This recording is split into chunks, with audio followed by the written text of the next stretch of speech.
ప్రభునందు ప్రియ సంగమా, మరొకసారి బైబిల్ స్టడీలో మనం అందరం కలవడానికి దేవుడు చూపిన కృపను బట్టి వందనాలు. గత వారం అంతా దేవుడు మనల్ని మన కుటుంబాలని కాచి కాపాడాడు. దేవునికి స్తుతి చెల్లిస్తున్నాం. మళ్ళీ ఈ దినాన్ని దేవుని వాక్యాన్ని ధ్యానం చేసుకోవడానికి మీరు సిద్ధంగా ఉన్నారని నమ్ముతున్నాను.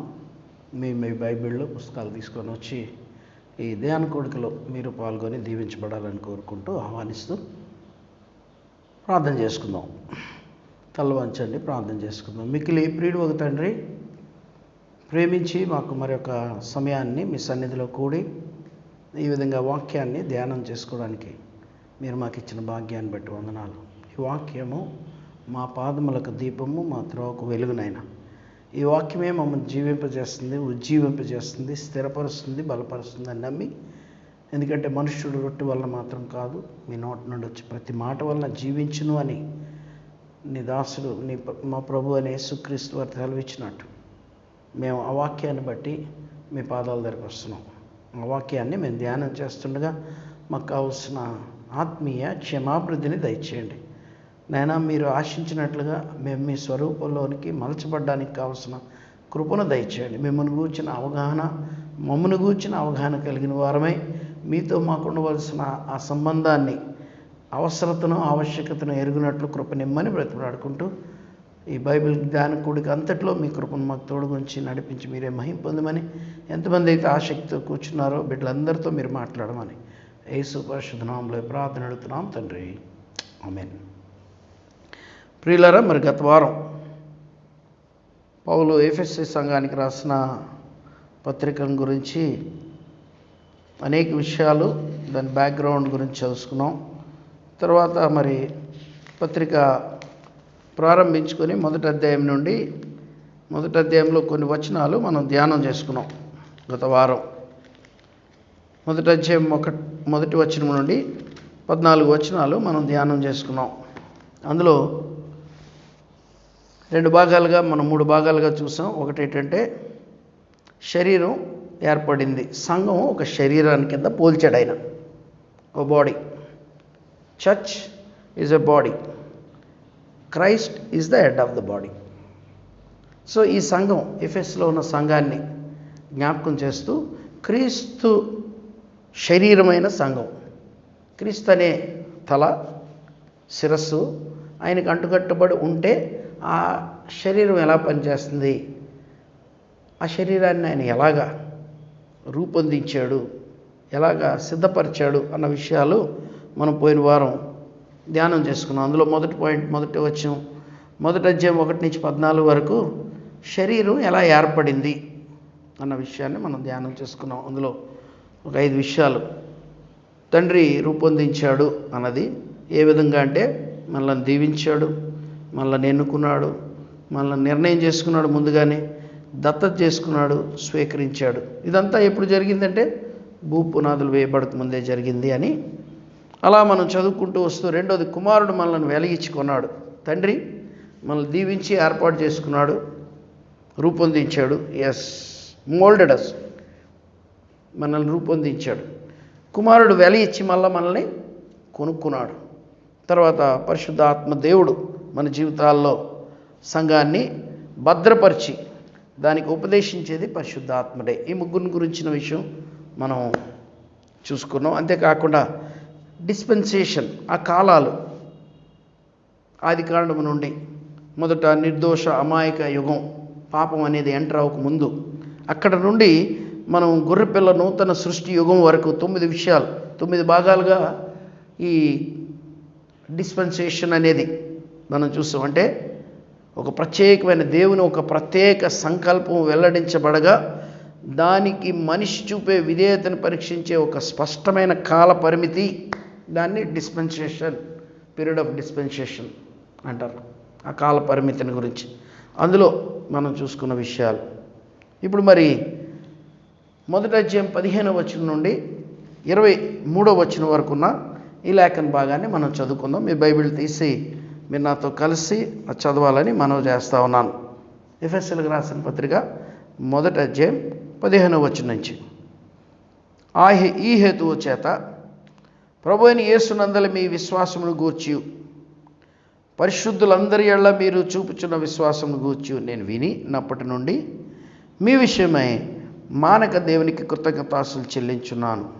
మరియు మీ మనోనేత్రములు వెలిగింపబడినందున ఆయన మిమ్మల్ని పిలిచిన పిలుపు వలన ఆయన నిరీక్షణ ఎట్టిదో, పరిశుద్ధుల్లో ఆయన స్వాస్యం యొక్క మహిమైశ్వర్యం ఎట్టిదో, ఆయన క్రీస్తునందు వినియోగపరిచిన బలాత్సమును బట్టి విశ్వసించు మన యందు ఆయన చూపుచున్న తన శక్తి యొక్క అపరిమితమైన మహాత్యం ఎట్టిదో మీరు తెలుసుకొనవలనని మన ప్రభు అయిన యేసుక్రీస్తు యొక్క దేవుడైన మహిమాస్వరూపి యొక్క తండ్రి తన్ను తెలుసుకొనుట యందు మీకు జ్ఞానమును ప్రత్యక్షతను గల మనస్సు అనుగ్రహించినట్లు నేను నా ప్రార్థన యందు మిమ్మల్ని గూర్చి విజ్ఞాపనం చేయుచున్నాను. ఇదంతా ఒక పాయింట్. రెండోది, ఆయన బలాతిశయము చేత క్రీస్తును మృతుల్లో నుండి లేపి సమస్తమైన ఆధిపత్యము కంటేను, అధికారం కంటేను, శక్తి కంటేను, ప్రభుత్వం కంటేను ఈ యుగమునందు మాత్రమే గాక రాగోగు యుగమునందును పేరు పొందిన ప్రతి నామం కంటేను ఎంతో హెచ్చుగా పరలోకమందు ఆయన తన కుడిపార్శ్వన కూర్చుండబెట్టుకొని ఉన్నాడు. మరియు సమస్తమును ఆయన పాదముల క్రింద ఉంచి సమస్తం పైని ఆయనను సంఘమునకు శిరస్సుగా నియమించెను. ఆ సంఘము ఆయన శరీరము సమస్తమును పూర్తిగా నింపుచున్న వాని సంపూర్ణత అయి ఉన్నది అన్నది. సమస్తమును పూర్తిగా నింపుచున్న వాని సంపూర్ణత ఏంటంటే ఆ సంఘము ఆయన శరీరం. ఇందులో ఆయన మనకి తెలియజేస్తున్న ఒక విషయం ఏంటంటే, ఈ శరీరం ఆయన రూపొందించాడు, వెలియించి కొనుక్కున్నాడు, దాన్ని ఆయన ముద్రించి భద్రపరిచి దాన్ని ఉపదేశించిన ఈ సంఘాన్ని, ఈ బాడీని, ఈ body has to know about the head. ఈరోజు మీరు ఆలోచించేయండి, ఎవరన్నా కొద్దిగా జ్ఞానం లేకుండా పనిచేస్తూ ఉంటే వీడికి బుర్రలేదు అంటాం. అంటే అర్థం ఏంటంటే బాడీ ప్రాపర్గా పనిచేయట్లేదంటే బుర్ర సరిగా కంట్రోల్ చేయట్లేదని. అనగా బాడీ ప్రాపర్గా ఉండాలి, బాడీ దాని పనులు దాన్ని సరిగా నిర్వర్తించాలి అని అంటే ఎవరి కంట్రోల్లో ఉంటే అది నిర్వహించబడుతుంది అని అంటే తల అనగా శిరస్సు కంట్రోల్లో ఉండాలి. ఆ శిరస్సు నుండే శరీరానికి ఆజ్ఞలు అందించబడతాయి, మార్గాలు నిర్దేశించబడతాయి, పనులు అప్పగించబడతాయి. ఈ పని చేసినప్పుడు నా చెయ్యి ఒక పని చేసింది అనుకోండి, నా చేతికి అది తప్ప రైటో తెలవదు, పైనుంచి వచ్చిన ఆజ్ఞ ప్రకారమే ఉంటుంది. కాబట్టి ఈ శిరస్సును గురించిన జ్ఞానం మనకు కలగాలి. అసలు ఈరోజు నేను అంటాను, క్రైస్తవ సంఘానికి తమ శిరస్సు అయిన దేవుని గురించిన జ్ఞానం లేదు. జ్ఞానం చాలా తక్కువ ఉంది. We talk lot about our God. ఏంటి దేవుడు అంటే యేసుప్రభు అండి. బెత్లెహేములో పుట్టాడు, పరిశుద్ధాత్మతో పుట్టాడు, కన్యమరి గర్భాన పుట్టాడు, భూమి మీద బోల్డ్ కార్యక్రమాలు చేశాడు, ఆయన చనిపోయి తిరిగి లేచాడు. ఇది మనం చెప్పేది అంతవరకే మనకు తెలుసు. Beyond that who is this real God అన్న సబ్జెక్ట్ని మనం ఎందుకో అంతగా మనం ధ్యానం చేయం. ఆయన గురించి శిష్యులు ఆయనతో తిరుగుతూ ఉన్నారు, 3.5 సంవత్సరాలు తిరిగారు. అంతా అయిపోయిన తర్వాత యేసుప్రభు వారు ఫిలిప్పీదైన కైసరియా ప్రాంతంలో మత్తయి సువార్త 16వ అధ్యాయంలో చూస్తాం. ఆయన శిష్యుల్ని అడిగాడు, జనులు నా గురించి ఏమనుకుంటున్నారని అడిగారు. వాళ్ళు అన్నారు, నువ్వు ఇర్మియావనియు, ఏలియావనియు, ప్రవక్తల్లో ఒకడవనియు, బాప్తిస్మిచ్చి యోహాననియు, ఇలా చాలా చాలా అనుకుంటున్నారు అన్నారు వాళ్ళంతా. అప్పుడు యేసుప్రభు అన్నాడు, ఓకే వాళ్ళు అన్నారు బాగానే ఉంది, మరి మీరేమనుకుంటున్నారు అన్నారు. ఎవరికి ఏం తెలియదు, సైలెంట్ అయిపోయారు అందరూ. ఇంతలో పేతురు సడన్గా, నీవు సజీవుడు అయిన దేవుని కుమారుడు అయిన క్రీస్తువు అన్నాడు. అంతవరకు వాళ్ళు యేసయ్యని రబీ రబీ రబీ అని పిలిచారు, బోధకుడా బోధకుడా బోధకుడా అనే. యేసు మెస్సయ్య అని కానీ క్రీస్తు అని కానీ, క్రైస్ట్ యేసు అనే పదానికి క్రీస్తు అనే పదానికి ఉన్న తేడా. యేసు అంటే మత్తయి సువార్త 1వ అధ్యాయం ఆ యొక్క యోసేపుతో మాట్లాడుతున్నప్పుడు ఆ దర్శనంలో ఆయన గురించి చెప్తూ, నువ్వు కుమారుని కంటావు, ఆయనకి ఇమ్మానుయేల్, అతడు తన ప్రజలను వారి పాపములను రక్షించును గనుక ఆయనకి యేసు అని పేరు పెడతావు అన్నాడు. We will call him Jesus.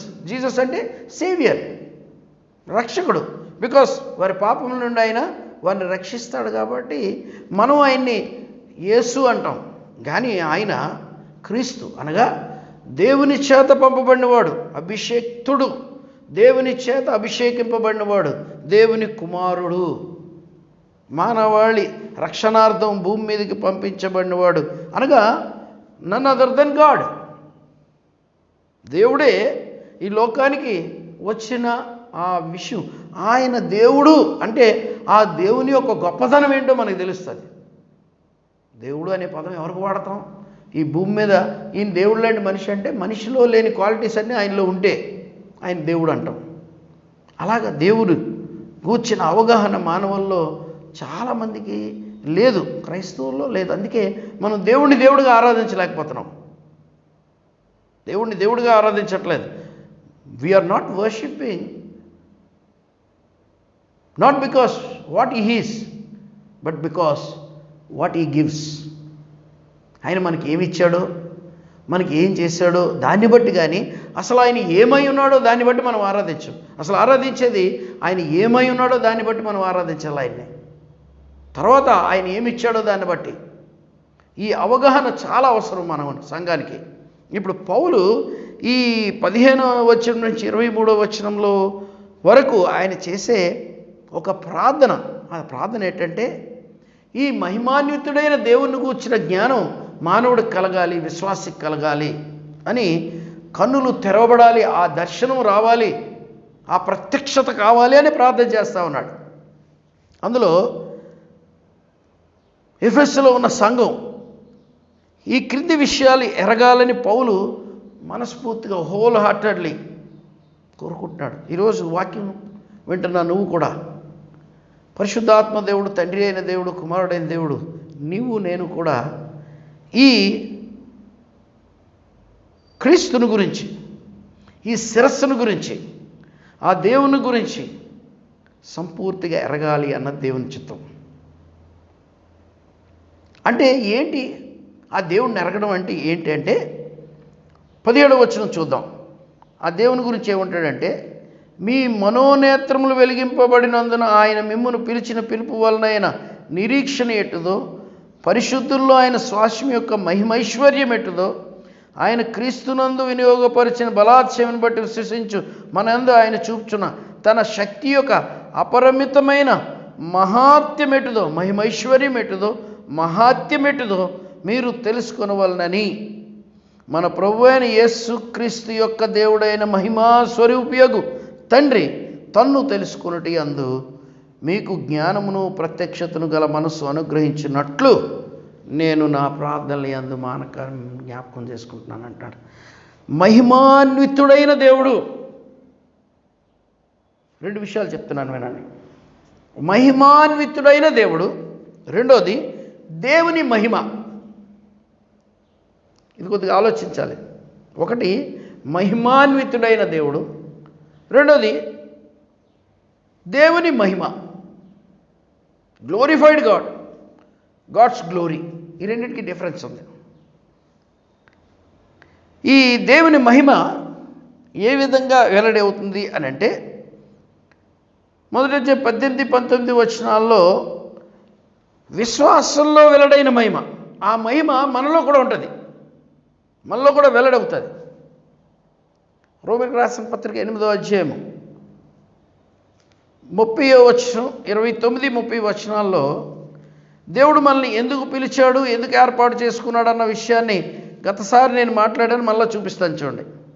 ఎందుకు ఆయన మనల్ని ఏర్పాటు చేసుకున్నాడు.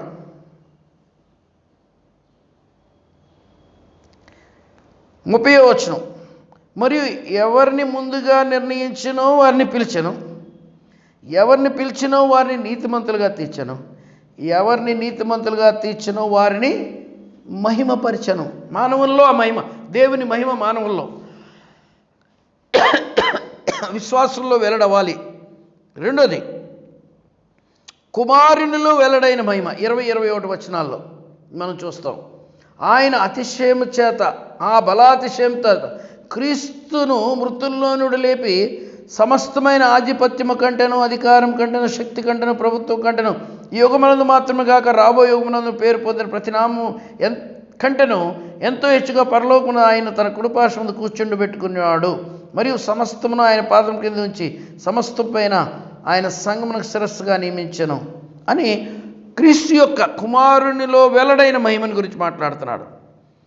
తర్వాతది 22-23 వచనాల్లో సంఘములో వెల్లడైన మహిమ. 3 విషయాలు: విశ్వాసుల్లో వెల్లడైన మహిమ, కుమారునిలో వెల్లడైన మహిమ. మీరు ఇందులో చూసినప్పుడు ఎఫెసీయులకు రాసిన పత్రిక 3:10 కూడా ఈ కుమారునిలో వెల్లడైన మహిమను గురించి మనం చూస్తూ ఉంటాం. చూడండి 3:10. దేవుడు మన ప్రభువైన యేసుక్రీస్తునందు చేసిన నిత్య సంకల్పం చొప్పున పరలోకంలో ప్రధానులకు, అధికారులకు సంఘము ద్వారా తన యొక్క నానా విధమైన జ్ఞానం ఇప్పుడు తెలియబడవన్న ఉద్దేశం శోధింప శక్యము కాని క్రీస్తు ఐశ్వర్యమును అన్ని జనుల్లో ప్రకటించిన సమస్తమును సృష్టించిన దేవుని యందు పూర్వకాలమున మరుగైన ఆ మర్మమును గూర్చిన ఏర్పాటు ఎటుదో అందరికీ తేటపరచు పరిశుద్ధులందరిలో అత్యల్పున నాకును ఈ కృప అనుగ్రహించను. శోధింప శక్యం కాని క్రీస్తు ఐశ్వర్యము, కుమారుల్లో వెల్లడైన మహిమ, అలాగే సంఘంలో వెల్లడైన మహిమ. ఈ మహిమ, ఈ గ్లోరీ, మనం కూడా దేవుడు మనల్ని ఆ గ్లోరిఫికేషన్లోకి తీసుకురావాలి. ఆయనలో ఉన్న మహిమకు సమానమైన మహిమలోనికి మనల్ని తీసుకురావాలి. ఈ శరీరము సంఘం మహిమతో నింపబడింది. శరీరం ఏం మట్టితో ఉంది అనుకుందాం.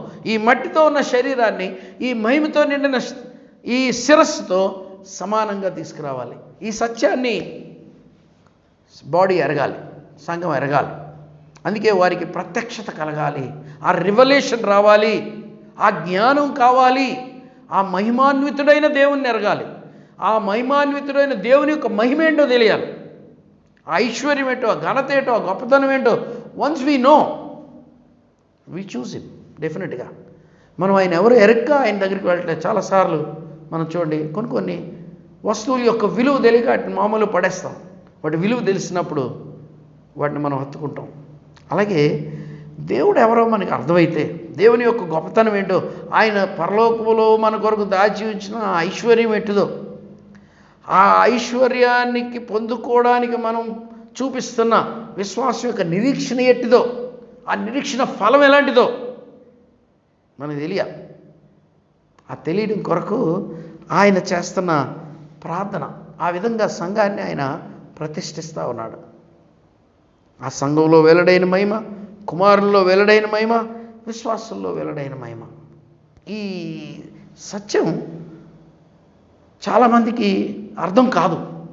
అందుకే దేవుణ్ణి సరిగా అర్థం చేసుకోక, దేవుడిని ఏదో ఒక ఆపద మొక్కలవాడు, దేవుడు ఏదో అవసరాలు తీర్చేవాడు, రోగాలు బాగు చేసేవాడు, అంతేగాని పరలోకంలో ఆయనకున్న స్థానం ఏంటిది? అందరికన్నా పరిణామం కలిగినాడు. ఆయనతో మనం ఉండే ఆ గొప్ప కృప, ఆ మహిమను మనకే ఇవ్వబోతున్నాడు. ఆయన పొందిన మహిమ మనము పొందుకోబోతున్నాం. క్రీస్తుతో కూడా శ్రమ పడిన ఎడల క్రీస్తు తోటి వారసులం అవుతాం అంటున్నాడు రోమీయులకు రాసిన పత్రిక 8వ అధ్యాయంలో. ఆ మహిమాన్వితమైన ఆ సంగతిని మనకి తెలియజేయడానికి దేవుడు సంఘాన్ని రూపొందించాడు, ఏర్పాటు చేసుకున్నాడు. ఆ ఏర్పాటు చేసిన సంఘాన్ని ప్రతిష్ఠించుకున్నాడు తన మహిమ కొరకు. ఆ మహిమను గూర్చిన జ్ఞానం మనం ఎరగాలి అని ఆయన ఆ ప్రతిష్టతను గురించి మనకి సరైన అవగాహన ఉండాలి. We are sanctified, we are set apart to know the glory of God and to be filled with the glory of God. ఆయన రిప్లికాగా మనం మారాలి. ఆయన పొందిన మహిమ మనం కూడా పొందుకోవాలి. మోషే దేవుని సన్నిధికి వెళ్ళినప్పుడు ఆ మహిమతో నింపబడ్డాడు, దేవుని మహిమతో నింపబడ్డాడు. మనం ఎఫెసీయులకు రాసిన పత్రిక ముందుకు వెళితే 4వ అధ్యాయంలోకి వెళితే సంఘాన్ని దేవుడు ఏర్పాటు చేసి ఆ సంఘానికి ఆ పరిశుద్ధులు సంపూర్ణంలో ఉన్నట్లు ఆయన కొన్ని విభాగాలను ఏర్పాటు చేశాడు. 4వ అధ్యాయము 10వ వచనంలో మనం 8, 9, 10 వచనాల్లో చూస్తాం మనం. అది ఎందుకు అనగా వారు దేవునితో సమానత్వంలోనికి రావాలి, ఆ పురుషత్వంలోనికి రావాలి, ఆ స్వభావంలోనికి రావాలి, ఆ మహిమలోనికి రావాలి. అన్న దేవుని ఉద్దేశం. అది ఎరగాలి. దాని కొరకు సంఘం గురించి ఆయన ప్రార్థన చేస్తూ ఉన్నాడు. ఈరోజు చాలామందికి దేవుని గూర్చిన అవగాహన చాలా తక్కువగా ఉంది. అందుకే మీరు యేసు ప్రభువుని గురించి యేసుతో ఉన్నవాళ్ళు, నేను ఎప్పుడు చెప్తాను ఈ మాట, యేసును వెంబడిస్తూ ఉన్నారు. యేసుతో కలిసి కానా అనే ఊరిలో జరిగే విందుకి వెళ్ళారు, పెళ్ళికి. అక్కడ యేసు ప్రభు వారు నీళ్లను ద్రాక్షారసంగా తీశాడు. చేసిన తర్వాత అప్పుడు శిష్యులు అంటున్నారు, అక్కడ రాయబడిన మాట అంటే, అప్పటి నుండి ఆయన శిష్యులు ఆయన యందు విశ్వాసం ఉంచిరి అంట. అంతవరకు విశ్వాసం లేదు. అంతవరకు ఈయన ఎవడో తెలియలేదు. ఏదో యోహాన్ చెప్పాడు, లోక పాపమును మోసుకొని పోవు దేవుని గొర్రెపిల్ల, నా వెనుక వచ్చేవాడు నాకన్నా బలవంతుడు, ఆయన చెప్పులు వారిని ఇప్పటికైనా నేను పాత్రుడు కాదు, నేను నీళ్ళలో బాప్తిస్మిస్తున్నాను, ఆయన అగ్నిలోను నీళ్ళలోనూ మీకు బాప్తిస్మిస్తాడు అంటే వెంబడించాడు. వెళుతూ ఉంటే యేసుప్రభు వెనక్కి తిరిగారు. ఆంధ్రయ్య వెంబడిస్తా ఉన్నాడు యాకోబును. మీరు ఏంటి వెతుకుతున్నారు అన్నాడు. నువ్వు ఎక్కడున్నావు ప్రభా కాపురం అంటే వచ్చి చూడండి అన్నాడు. వచ్చి చూసిన తర్వాత వెళ్ళిన తర్వాత పేతురుతో చెప్తున్నాడు, మేము మెస్సయ్యను కనుగొన్నామని. మెస్సయ్య అంటే కొంత అవగానే వచ్చింది. తర్వాత కాలంలో అమ్మో ఈయన ఎవరో కానీ గాలియు సముద్రం ఈయనకి లోబడుతున్నాయి అన్నాడు. తర్వాత కాలంలో అమ్మో మరణమును జీవమును ఈయనలోనే ఉన్నాయి, పునరుద్ధానమును జీవమును నేనే అన్నాడు. అలాగా ఆయన గూర్చిన అవగాహన అది భూమి మీద మాత్రమే. అంతేకాకుండా పరలోకములో మనకి ఎలాంటి భాగ్యం ఉందో ఆ మహిమాన్వితుడైన దేవుని దగ్గర దాని గురించి ఎరగాలి. మనం ఎరిగితేనే ఆయన్ని హత్తుకుంటాం, ఎరగకుండా హత్తుకోలేం. Once we know is capacity, once you know is value, once we know what gifts he is going to give us, what privileges we are going to receive, what place we are going to sit along with him, మనకు అర్థమైతే అప్పుడే మనం ఆయన్ని వెంబడిస్తాం. ఈ సంఘం కొత్తగా పుట్టిన సంఘం, ఇంకా దేవుని గురించి పూర్తిగా అవగాహన లేదు. వాళ్ళకి ఈ విషయాల్ని ఆయన బోధిస్తూ ఈ యొక్క ప్రార్థన చేస్తూ ఉన్నాడు. ఈ 11వ అధ్యాయము, ఈ 1వ అధ్యాయం 15 వచ్చిన నుంచి 23వ వచ్చిన వరకు his desire, heart's desire that this church must know his glory. ఆయన మహిమాన్వితమైన దేవుణ్ణి, ఆ ఐశ్వర్యాన్ని, ఆ గొప్పతనాన్ని, ఆ నిరీక్షణను, ఆయన శక్తిని, అపరిమితమైన ఆయన శక్తిని. అపరిమితమైన శక్తి అంటండి, పరిమితం లేని శక్తి, మామూలు శక్తి కాదు. కొండలను పికిలించగలిగిన శక్తి, బండబారిన హృదయాల్ని బాగు చేయగలిగిన శక్తి, జీవితాలని మార్చే శక్తి. లోకంలో ఎక్కడా లేదు అలాంటి శక్తి. అలాంటి శక్తిమంతుడైన దేవుడు సాతాను అనే బలమైన వాని చేతిలో నుండి నీకు నాకు విడుదలనిచ్చేవాడు. పాడైపోయి పతనమైపోయిన జీవితాల్ని, కుళ్ళిన శవాన్ని బ్రతికించగలిగినంత శక్తిమంతుడైన దేవుడు. ఆ శక్తి మనకు తెలియాలి. పతనమైపోయిన బ్రతుకుల్ని బాగు చేసి అనేకులకు ఆశీర్వాదకరంగా చేయగలిగిన శక్తి.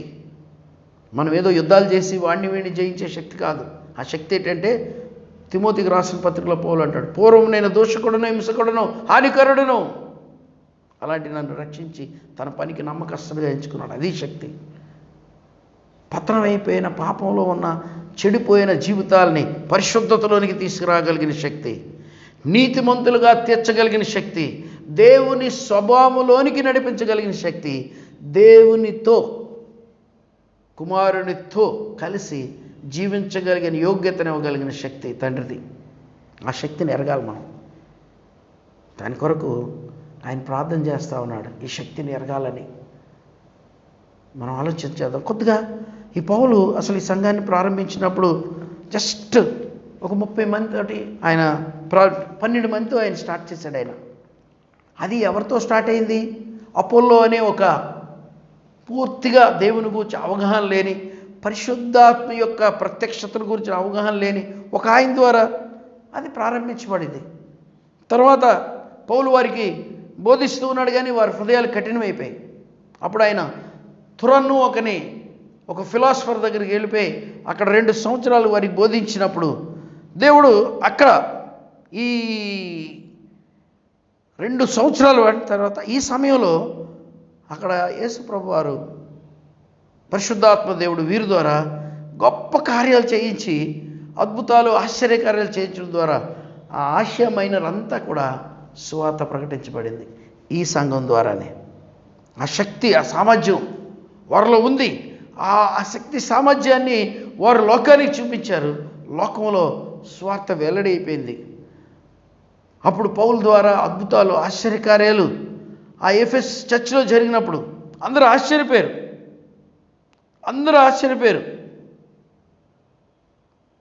ఆ విధంగా అనేకుల్ని ఆయన ప్రభువులోనికి నడిపించగలిగాడు. అలాంటి సంఘం, ఆ సంఘాన్ని ఆయన ప్రేమిస్తూ ఆ సంఘం కొరకు ప్రార్థిస్తున్నాడు. ఈరోజు సంఘమా, జ్ఞాపకం చేసుకోండి, నువ్వు నమ్మిన దేవుడు, నువ్వు విశ్వసించి నువ్వు ఆరాధిస్తున్న దేవుడు ఎవరో నీకు తెలుసా? ఎవరో తెలుసా? ఒకసారి జాన్ వెస్లీ గారు పరిచర్యకి వెళుతూ ఉన్నారట, సువార్త పరిచర్యకు. ఆయన ఒక షిప్లో ప్రయాణం చేస్తూ ఉన్నారు. ఒకరోజు షిప్లో సాయంకాలం టీ టైంకి డెక్ మీదకి వచ్చినప్పుడు అక్కడ కొంతమంది మొరేవియన్ క్రిస్టియన్స్ ఆయనకి పరిచయం అయ్యారట. పరిచయం ఎంత మాట్లాడుకున్న తర్వాత వాళ్ళు ఎక్కడికి వెళ్తున్నామంటే గాస్పుల్కి చెప్పడానికి వెళ్తున్నానంటే వాళ్ళు ప్రశ్న అడిగారంట, who is Jesus? John Wesley గారిని అడిగిన ప్రశ్న, హూ ఇస్ జీసస్? అదేంటి హూ ఇస్ జీసస్ అని నన్ను అడుగుతున్నారేంటి? ఈజ్ గాడ్ అన్నాడంట. మళ్ళీ అడిగారంట, who is Jesus? He son of God. Who is Jesus? He raised from the dead, saviour of the world. చాలా చెప్తున్నాడంట. అంత అయిపోయిన తర్వాత నీకేమవుతాడు అని అడిగారంట. Maybe he saviour of the world, maybe is God, maybe is son of God. నీకేమవుతారు అంటే ఆయనకి ఏం అర్థం లేదండి. ఏంటవుతాడు? Is your saviour. నీ సేవియరా? నీ రక్షకుడా? నీకు దేవుడా అన్నప్పుడు ఆయన సిగ్గుపడ్డాడంట. నిజమే కదా, నాకు ఈ రక్షణ అనుభవం లేదు, ఆయన ఎవరో నన్ను రక్షించాడు అన్న అనుభవం లేదు నాకు. నా పాప కోపం నుంచి నన్ను బ్రతికించాడు, నేను నీతిమంతుని కాదు, నన్ను నీతిమంతునిగా తీర్చాడు, నేను మోసగాడిని, నన్ను మార్చాడు, నేను పరలోకానికి వెళ్ళడానికి అవకాశం లేదు, పరలోక భాగ్యాన్ని ఇచ్చాడు అని నమ్మే పరిస్థితి ఉందా మనకి? అలాంటి దేవుడని నువ్వు ఎరుగవా ఆయన్ని? Do you have any personal relationship with him? నీ వ్యక్తిగత జీవితంలో యేసుతో ఆ అనుబంధం, ఆ ప్రత్యక్షత ఉందా? పౌలు పరిచర్య అంతా కూడా ఎవరి ముందు నిలబడినా ఒక మాట చెప్పేవాడు. ఆయన ఏమనేవాడంటే, మీరేమన్నా అనండి, దమస్కు మార్గంలో నాకు కలిగిన ప్రత్యక్షతకు నేను ఎన్నటికీ విరోధిని కాను, వ్యతిరేకిని కాను అన్నాడు. దట్ రెవల్యూషన్, రక్షణ పొందిన అనుభవం, ప్రభువు నా స్వరం విన్న అనుభవం, ప్రభువును చూచిన అనుభవం, ప్రభువును గూర్చిన అనుభవ జ్ఞానం, ఆయన శక్తి సామర్థ్యాలు, ఆయన మహిమ గూర్చిన అనుభవం నీకు కావాలి. అది లేకుండా ఆయన వెంబడించడం అనేది అసాధ్యం. ఈ శరీరం అనే ఈ సంఘానికి హెడ్ యొక్క విలువ తెలియాలి. ఈరోజు మనిషి యొక్క విలువ బికాజ్ ఆఫ్ హిజ్ హెడ్. అతని బుర్రను బట్టే ఆ బాడీకి విలువ వస్తుంది. సమ్టైమ్స్ అది కొన్నిసార్లు గుడ్డిదవ్వచ్చు, కానీ ఆ బుర్రకుండే, ఆ బ్రెయిన్కు ఉండే విలువను బట్టే ఆ బాడీకి విలువ ఉంటుంది, గౌరవం ఉంటుంది. మన జీవితాల్లో మీరు ఆలోచన చేయండి. ఈరోజు మనం నేర్చుకోవాల్సిన ఒక సత్యం ఏంటంటే, పౌలు ఆ సంఘానికి ఏం ప్రార్థన చేస్తున్నాడు చూడండి ఒకసారి. మరొకసారి మనం చూద్దాం. 15వ వచనం నుంచి ఆయన అంటాడు, ఈ హేతువు చేత ప్రభు అయిన యేసునందలి మీ విశ్వాసం గూర్చి పరిశుద్ధులందరి ఎడల మీరు చూపుచున్న విశ్వాసమును గూర్చి, మీ విశ్వాసమును గూర్చి, పరిశుద్ధులందరి ఎడల మీరు చూపుచున్న విశ్వాసమును గూర్చి నేను విన్నప్పటి నుంచి మీ విషయమే మానక దేవుని కృతజ్ఞత చెల్లిస్తున్నాను అంటూ, మరియు మీ మనోనేత్రాలు వెలిగింపబడినందున ఆయన మిమ్మల్ని పిలిచిన పిలుపు వలన ఆయన నిరీక్షణ ఎట్టుదో. ఆయన పిలిచాడు కదా, ఆయన నా బిడ్డలు అన్నారు. ఆయన మనం అందరినీ విడిచి ఆయన దగ్గరికి వచ్చాం కదా. ఆయన దగ్గరకు వచ్చినప్పుడు ఆ పిలుపు యొక్క నిరీక్షణ ఏంటిది చూడండి. 75వ సంవత్సరంలో దేవుడు అబ్రహామును పిలిచాడు. అయితే ప్రామిస్, ఆ ప్రామిస్ కొరకు దగ్గర 25 సంవత్సరాలు వెయిట్ చేశాడు. ఆ నిరీక్షణ ఫలం కొరకు ఈ వెయిటెడ్. ఆ నిరీక్షణ ఫలం ఎలాంటిదంటే, భూమి మీద ఎవరికి ఇంతవరకు జరగని 100 సంవత్సరాల వయసులో కుమారునిగా అన్నాడు. 100 సంవత్సరాల వయసులో కుమారునిగా అన్నాడు. వాగ్దత్త పురుషుని కుమారునిగా అన్నాడు. ఆ కుమారుడు ద్వారా జనాంగాలు ఆశీర్వదింపబడ్డాయి. ఆ నిరీక్షణకు ఫలం ఒకటి ఉంది. అలాగే మన నిరీక్షణకు యేసుక్రీస్తును వెంబడించడం ద్వారా లోకాన్ని విడిచి, బంధువులు విడిచి, స్నేహితులు విడిచి, అన్నీ విడిచి మనం యేసు దగ్గరకు వచ్చినప్పుడు ఆ విశ్వాసానికి తగ్గ నిరీక్షణ ఫలం ఒకటి ఉంది. ఆ ఫలం ఏంటో మనం తెలియాలి. పౌలు రోమీయులకు రాసిన పత్రికలో 8వ అధ్యాయంలో ఒక మాట అంటున్నాడు. మనము పొందబోయే మహిమ ఎదుట ఏమంటాడంటే చూడండి 18వ వచనం, మన ఎడల 8వ అధ్యాయం 18వ వచనం, మన ఎడల ప్రత్యక్షము కాబో మహిమ ఎదుట ఇప్పటి కాలపు శ్రమలు ఎన్న తగినవి కావని ఎంచుచున్నాను. There is a glory that we are going to receive. మహిమను మనం రిసీవ్ చేసుకోబోతున్నాం. ఆ మహిమ ముందు ఈ లోకపు వచ్చే శ్రమలన్నీ ఎన్నదగినవుగా. What a hope he has. ఏమి నిరీక్షణ కలిగి ఉన్నాడు చూడండి. ఒకరోజు ఒక మహిమను నేను పొందుకోబోతున్నాను. కాబట్టి ఆ మహిమను గురించిన అవగాహన మనకు రావాలి అని ఆయన ప్రార్థన చేస్తూ ఉన్నాడు. మిమ్మును పిలిచిన పిలుపు వలన ఆయన నిరీక్షణ ఎట్టుదో, పరిశుద్ధుల్లో ఆయన స్వాస్యం యొక్క మహిమైశ్వర్యం ఎట్టుదో. నువ్వు క్రీస్తుతో కూడా స్వాస్యంలో పాలుభాగస్తులు అయితే క్రీస్తు నీ కొరకు నా కొరకు పరలోకంలో దాచి ఉంచిన ఐశ్వర్యం ఏంటిదో తెలుసా? అబ్బో, దాన్ని మనం చూడడం కళ్ళు సరిపో. అలాంటి ఐశ్వర్యాన్ని మనకి ఇస్తా ఉన్నాడు. అంతేకాక పరిశుద్ధుల్లో ఆయన స్వాస్యం యొక్క మహిమైశ్వర్యం ఏంటిదో. We will be called, we will be put among the holy. పరిశుద్ధుల్లో మనం పాలుభాగస్తులు అవ్వబోతా ఉన్నాం. పాపి అని త్రోయబడిన నీవు 2వ అధ్యాయంలో అంటాడు, మీరు అపరాధముల చేత పాపం చచ్చిన వారు మీరు. We are sinners. పాపులు అని పిలువబడిన మనం పరిశుద్ధుల్లో పాలు పంపులు పొందబోతా ఉన్నాం. దాని గురించి ఎరగాలి. వాటిని గురించి ఎరగాలి అన్నది ఆయన ఉద్దేశం. అంతేకాదు ఆ యొక్క మహిమైశ్వర్యముడు ఆయన క్రీస్తునందు వినియోగపరిచిన బలాత్స్యమును బట్టి విశ్వసించి మన యందు ఆయన చూపుచున్న తన శక్తి యొక్క అపరిమితమైన మహాత్యం ఎట్టుదో. ఆ శక్తి ఎలాంటిదో? బండలను బద్దలు కొట్టే సుత్తు వంటిది.